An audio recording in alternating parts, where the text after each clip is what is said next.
좋아요, 구독! 네, 이번 시장, 오늘 시장을 주도하는 글로벌 신층 이슈를 좀 분석하고 또 증시 한방 세워보는 시간, 증시 한방 시간입니다. 김한진 이코노미스트 자리에 계십니다. 어서 오세요. 네, 안녕하세요. 네, 글로벌 증시 점검 한번 해보도록 하겠습니다. 지난주부터 연준의 금리 인상 속도 조절에 대한 이야기 계속해서 나오고 있습니다. 이 속도 조절 가능성이 제기되고 있는 가운데 연준의 피벗 기대감이 또 증시를 견인하기도 했는데요. 최근 국내 증시의 흐름에서 좀 주목하신 부분이 있다면 어떤 것들이 있을까요? 네, 말씀 주셨듯이 가장 중요한 게 지난 금요일이죠. 네, 금요일 미국장에서 시장 금리가 조금 큰 폭으로 내리면서 또 그 배경이 연준의 금리 인상 속도 조절로 이제 그 인한 것이기 때문에 연준이 뭐 일단 11월 2일 날 0.75%포인트 75bp 자이언트 스텝을 밟기는 하겠지만 12월 달에 있는 올해 마지막 통화정책회의에서는 50bp 인상을 하고 이어서 내년에 한 번 정도 베이비 스텝을 밟으면 한 4.75% 정도에서 이제 대단원의 막을 내릴 거다. 금리 인상 사이클이 마무리 지을 거다. 이거는 기존에 뭐 우리 시장에서 관측되던 5.0%나 5.25%의 최종 기준금리보다는 훨씬 낮은 수준으로 컨센서스가 급격히 내려왔습니다. 그러니까 시장이 아무래도 연준 입장에서는 너무 급하게 금리를 올렸기 때문에 통화정책의 효과가 뭐 조금 시차를 두고 경기에 영향을 미치는다는 측면에서 결국 지금 너무 많이 올리면 내년도 경제가 부러질 것 같다라는 그러한 연준 내부의 기류의 변화를 시장이 조금 받아들이고 있는 것 같고요. 이게 이제 언론에서 조금 밝혀지고 또 메리 데일리 샌프란시스코 연은 총재라든지 이런 분들의 어쨌든 멘트를 통해서 확인이 되면서 시장에 안도감을 지금 주고 있습니다.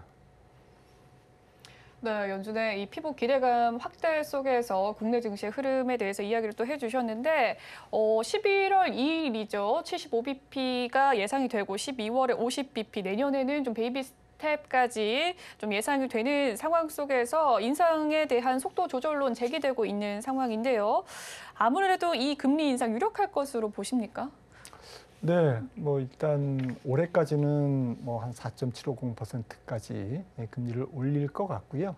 문제는 시장의 관심은 말씀드렸듯이 이제 최종 금리와 언제까지 그 동결을 가져가느냐라는 건데요. 일단 뭐 아직 좀 몇 가지 산은 남았습니다.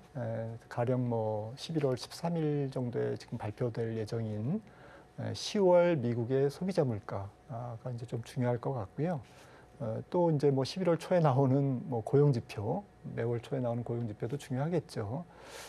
좀 지표를 확인해야 되겠습니다만 아무래도 지금 뭐 학계와 또 연준 내부에서 아마 많은 갑론을박이 진행되고 있을 것으로 추정됩니다.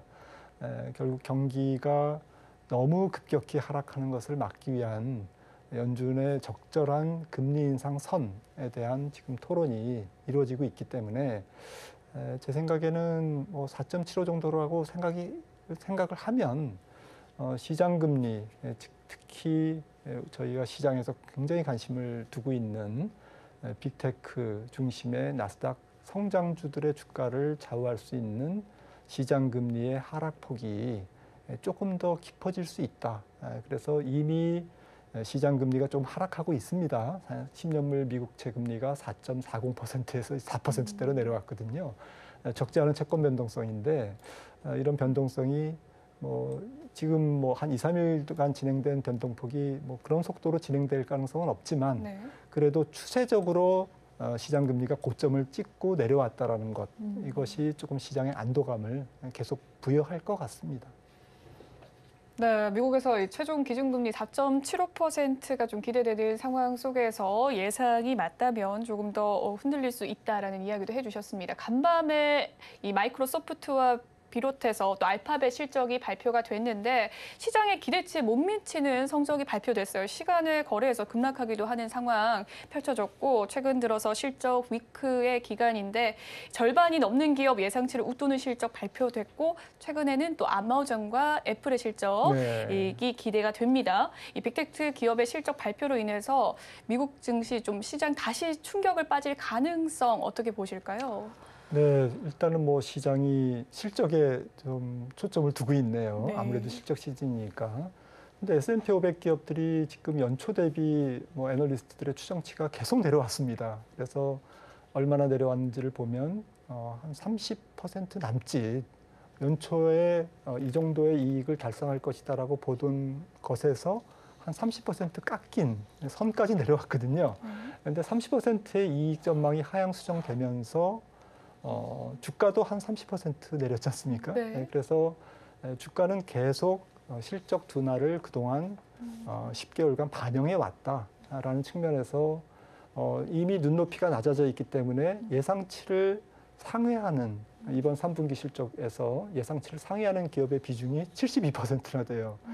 그러니까 눈높이가 낮아졌고 그 낮아진 눈높이 대비로는 살짝 상회하는 어쨌든 3분의 2 기업 정도가 실적 기대치를 상회하는 예상치를 상회하는 그런 흐름으로 진행되고 있는데 문제는 시가총액의 상당 부분을 차지하는 지금 빅테크 기업들이죠.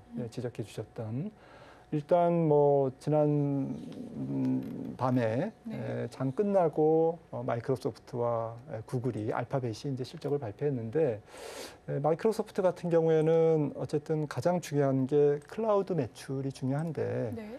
1분기에 한 뭐 45% 이렇게 성장을 했습니다. 전년 동분기 대비.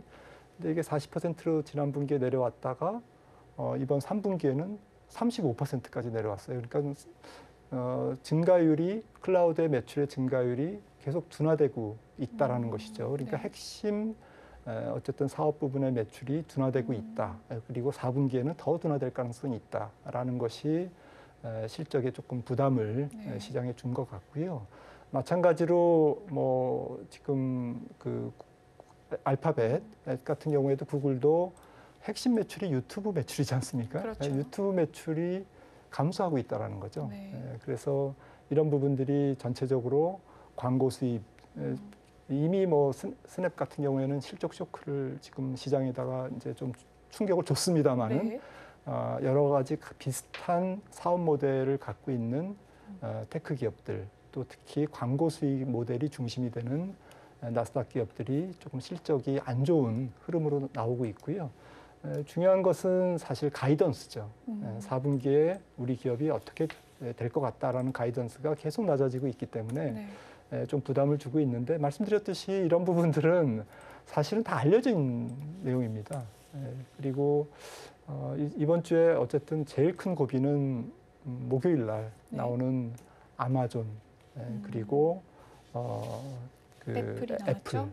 이 애플과 아마존이 어쨌든 목요일 날 이제 실적이 발표되는데 이 두 종목이 그래도 어느 정도 선방을 해준다면 실적 부분은 더 이상 전체 장세에 미치는 영향은 제한적일 것이다. 이번 주를 고비로 그렇게 보고 있습니다. 그렇군요. 어제자 나타났던 마이크로소프트 이 성장이 좀 클라우드 매출이 둔화되면서 4분기 실적까지 좀 둔화될 예상이 나타나고 있고요. 알파벳 또한 유튜브 매출이 좀 감소하고 있는 상황으로서 시장의 컨센서스보다 좀 하회하는 실적을 보여줬는데 이 실적 컨센서스는 좀 이미 하향을 한 모습이었고 눈높이가 낮춰졌기 때문에 전반적으로 좀 상회하는 실적이 나왔다라는 이야기도 해주셨습니다. 목요일에 있을 애플과 아마존의 실적이 굉장히 또 중요한 부분일 것 같고요. 상해가 된다면 좀 시장이 크게 출렁이지 않을 것 같다라는 이야기까지 해주셨습니다. 세계 최고의 안전 자산이라고 평가받는 미국의 국채 금리 가격이 최근 급등락을 좀 보이고 있습니다. 이 급등과 급락을 반복하면서 민감성 나타나고 있는데 미국의 재무부가 20년 만에 처음으로 바이백을 검토 중이다라는 이야기까지 나왔습니다. 이 채권 시장의 분위기는 어떻게 보실까요? 네, 앨런 재무장관이 뭐 그 어쨌든 시장에서 미국 재무부가 채권을 직접 사겠다라는 쪽으로 지금 얘기가 되고 있는데 그럴 정도로 좀 안전자산인 미국 국채 금리가 요동을 치고 있습니다. 이게 좀 너무 민감하게 요동을 치는 부분도 있는데 살펴봤더니 시장의 채권 시장의 유동성이 상당히 적더라고요. 그리고 특히 그 미국 채권 시장 입장에서는 미국 채권에 대한 투자자들이 중국이나 일본과 같은 좀 미국을 대상으로 해서 무역 거래에서 흑자가 나고 있는 무역 거래 흑자국들이 미국 채권을 계속 매입함으로써 미국 채권에 어쨌든 뭐 대주주라고 그럴까요? 큰 손이 되고 있는데 일본 같은 경우도 최근에 외환 시장에 개입하면서 적지 않은 돈을 2번 쏟아부었지 않습니까? 이러다 보니까 외국인들의 미국 채권 어쨌든 매도 압력이 조금 증가하고 있는 것 같고요. 또 거시 경제 측면에서는 시장이 어쨌든 좀 불안정하고 거시 지표 전반이 지금 불안정한 상태이기 때문에 조금 그 채권 가격이 불안정성이 크게 달하고 있습니다. 그래서 이런 부분들은 뭐 차츰 이제 변동성을 줄여갈 것으로는 예상이 됩니다만은 어쨌든 지금 통화 정책의 어떤 레이트 사이클이 지금 막바지로 들어가고 있고 또 거시 지표가 좀 들쭉날쭉하게 나오고 있고 특히 인플레이션 지표가 시장을 들었다 놨다 그러면서 채권 시장의 변동성이 이제 큰 것은 사실인데 좀 일시적 현상이지 않을까 저는 그렇게 생각을 하고 보다 주목해야 될 부분은 인플레이션 지표가 좀 잡히느냐 인플레이션 지표가 잡힐수록 채권 시장의 변동성은 앞으로 11월, 12월 연말로 가면서 좀 줄어들 것으로 이렇게 예상이 됩니다. 이 자금 경색의 위기에 빠진 건 또 국내 증시 역시 마찬가지인데요. 레고랜드 사태로 좀 촉발이 된 PF 시장의 경색으로 인해서 뭐 증권가, 부동산, 건설사 할 것 없이 타격이 확산되고 있는 상황입니다. 정부가 지금 50조 원 넘게 유동성 공급을 마련하겠다라고 이야기를 했지만 시장의 반응 냉담한 상황이고요. 이 PF 시장의 리스크 확대 시에 타격은 어느 정도로 확대가 될까요? 네, 뭐 지금 시장에서는 대부분 시장 참여자들이 50조 플러스 알파로는 뭐 부족하다라고 지금 보고 있고요. 그래서 조금 더 적극적인 한은법을 개정해서 뭐 직접 유동성을 지원한다든지 내지는 SPV 어쨌든 기업 유동성 지원 뭐 어쨌든 대출 기구를 만든다든지 그래서 조금 더 적극적인 대책이 필요하지 않겠나 이렇게 지금 보고 있습니다.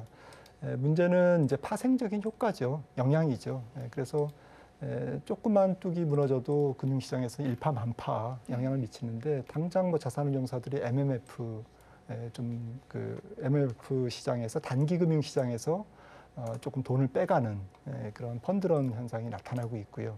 이런 것들이 좀 뭐 일단 금융시장의 어떤 불안정성을 높이는 상태에서 시장 금리가 많이 올라 있기 때문에 좀 중소 건설사라든지 중소 기업들이 회사채를 또 어음을 발행하는데 차환 발행하는데 지금 굉장히 어려움을 겪고 있습니다. 대부분의 PF의 대출을 하고 있는 그런 중소건설사들의 경우에 지금 내년에 만기 도래하는 회사채 금리가 2%에서 4% 굉장히 낮습니다. 그런데 지금은 11%, 12%를 줘도 기업어음이나 회사채 발행이 어렵거든요. 금리가 엄청나게 높아졌기 때문에 이런 부분에서 조금 시장에 어쨌든 어수선한 그리고 중소기업의 재무적 불안정성이 뭐 내년까지 지속될 가능성이 높습니다. PF 대출 잔액이 지금 112조인데 팬데믹이 한창 진행됐던 2020년 대비로는 30% 증가했고요. 2011년 대비로는 거의 2배 지금 증가했습니다. 그래서 이런 부분들이 좀 그동안 부동산 시장 또 주택 시장의 어쨌든 화랑의 어쨌든 그 과정에서 너무 조금 그 위험 관리를 소홀히 한 부분 이런 부분들을 국가가 또 어디까지 지원해줘야 될 거냐라는 부분도 또 도덕적 해이 부분도 있고 또 여론도 있기 때문에 상당히 어려운 부분은 인정합니다만 아무튼 내년도 경기 침체를 지금 앞두고 금리 인상에 여러 가지 파생적인 위험들이 하나 둘씩 터지고 있다는 점에서는 지금 이게 끝이 아니고 시작 부분일 수 있다라는 것을 좀 직시해야 될 것 같고요. 그런 측면에서 네. 주식 투자자 입장에서도 좀 부채가 많은 기업이라든지 네. 좀 죄송한 말씀입니다만 그렇네요. 너무 밸류에이션이 높은 기업이라든지 또 지금 여러 가지 그 회사채를 많이 발행한 그러한 또 신용 등급이 낮은 회사들은 투자하는데 더 꼼꼼히 따져볼 필요가 있다 이렇게 생각을 합니다. 네, 앞서 말씀해주신 PF 시장의 리스크에 대해서 조금 더 이야기를 나눠보도록 하겠습니다. 남은 한 해는 물론 좀 내년까지 PF 시장 리스크가 좀 확대가 된다면 건설사나 증권주는 좀 어떤 관점으로 투자를 해봐야 될까요? 네, 아무래도 실적이 좀 안 좋겠죠. 네, 증권사들이 이미 3분기 실적을 발표하고 있습니다만은 채권 금리가 뜨면서 어쨌든 채권 평가손이 나고 있고요.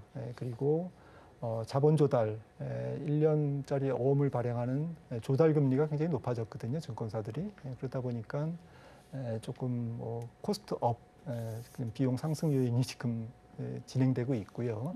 네. 특히 아까 말씀 나눈 PF를 비롯한 여러 가지 IB 쪽에서 또 여러 가지 금융거래 쪽에서 비즈니스가 조금 위축될 가능성이 이제 엿보이기 때문에 사실은 좀 겨울을 맞고 있는 것 같습니다. 조금 내년까지는 조금 주가가 많이 떨어졌다고 주가가 많이 떨어진 그 이유만으로 좀 주식을 고르는 그런 것은 조금 자제하시기를 좀 권유드립니다. 네, 좋습니다. 다음 이야기 좀 넘어가 보도록 할게요. 삼성전자와 SK하이닉스에 대한 이야기 해보도록 하겠습니다. 삼성전자 지금 장중에서 3% 넘게 오르기도 했고 SK하이닉스도 어닝 쇼크에도 불구하고 오늘자 좀 2% 가까이 상승 중에 있는데 반도체주 많은 분들 가지고 계실 겁니다. 동반 강세 배경과 좀 본격적인 반등 시점 언제쯤이라고 전망을 하십니까? 네, 반도체 사이클은 어쨌든 내년까지는 쉽게 돌아서지 않을 것 같고요. 하지만 지금 시장에서 굉장히 어둡게 보는 어디까지 디램 가격이 떨어질까? 언제까지 반도체 사이클이 안 좋을까라는 부분에 대해서는 지금 그 불확실성이 지금이 가장 최고조일 거다라고 생각을 합니다. 불확실성이 최고조다라고 해서 바로 다음 달 혹은 내년부터 반도체 경기가 다시 턴어라운드 회복되는 것은 아니겠지만 통상적으로 제 경험상으로는 반도체 경기에 대해서 가장 불확실성이 클 때 사면 한 2, 3년 지나면 항상 주가가 올라 있더라고요.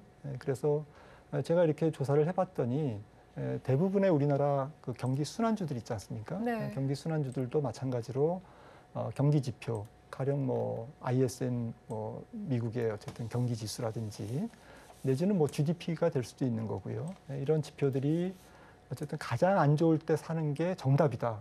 그런데 지금 가장 안 좋은 시기가 제가 볼 때는 지금보다는 살짝 내년 한 1분기나 2분기 정도가 될 것 같거든요. 네. 그렇다면 지금부터는 매수 관점에서 생각을 해야지 경기가 내년에 안 좋으니까 지금 반도체도 팔고 경기 순환주도 팔아야 되겠다, 매도해야 되겠다라고 생각하는 것은 조금 한 번 더 생각해 볼 과제라는 것이죠. 특히나 삼성전자 같은 경우에는 지금 밸류에이션이 굉장히 착해졌습니다. 네. 그래서 외국인들 입장에서는 환율로도 한 20% 이상 빠졌고 네. 그리고 주가도 고점 대비 20% 이상 지난번 저점이 20% 더 빠졌으니까요. 그런 측면에서는 상당히 매력적인 가격대에 와 있는 거죠. 외국인들 입장에서는. 그래서 시장의 체계적인 위험, 지금 말씀을 나눈 여러 가지 시장의 불확실성이 조금만 해소되면 외국인들이 아마도 삼성전자부터 바이코리아를 시작하지 않을까라는 관점에서는 삼성전자는 긴 관점에서는 긴 호흡으로는 지금이 바닥권이다라고 생각을 합니다. 네, 삼성전자에 대한 투자 전략까지 들어봤고요. 마지막으로 좀 3분기 실적 시즌과 더불어서 좀 주목할 섹터 어떤 섹터를 보면 좋을까요? 네, 태조이방원도 있고 네. 있겠지만 지금은 아무래도 랠리가 있더라도 기술적인 짧은 랠리, 베어마켓 랠리일 가능성이 높고 네. 또 아직 시장의 변동성은 내년 상반기까지 두어 차례 저는 남아 있다고 보고 있거든요. 그래서 뱃을 좀 짧게 잡고 단기적으로 끊어가는 투자가 필요한데 섹터로는 그래서 조금 각 섹터의 대장주 쪽에 제한할 것을 좀 권유드리고요. 네. 시장 체력이 약하니까 좀 스펙트럼이 넓게 모든 종목들이 우르르 같이 올라갈 수 있는 네. 그런 상황은 아니지 않느냐라는 거고요. 어쨌든 각 성장 섹터 쪽에서 좀 핵심 종목 네. 그리고 가치주 쪽에서도 가장 똘똘한 한 종목을 골라서 사시는 그런 포트폴리오의 슬림화 전략이 조금 좋을 것 같고 특히 앞으로 성장성이 높은 것은 태조 이방원 중에서 저는 2차 전지와 방산 쪽이 아닐까. 실제로 이번 분기 실적을 아마 확인해 보시면 네. 2차 전지와 방산 쪽에서 수주라든지 혹은 또 분기 실적이 좀 두드러지게 좋아지는 기업들이 아마 확인되실 수 있습니다. 이런 기업들을 PR이 낮은 경우에 제한해서 PR이 낮은 종목을 중심으로 공략해 보시는 것도 좋을 것 같습니다. 좋아요, 구독!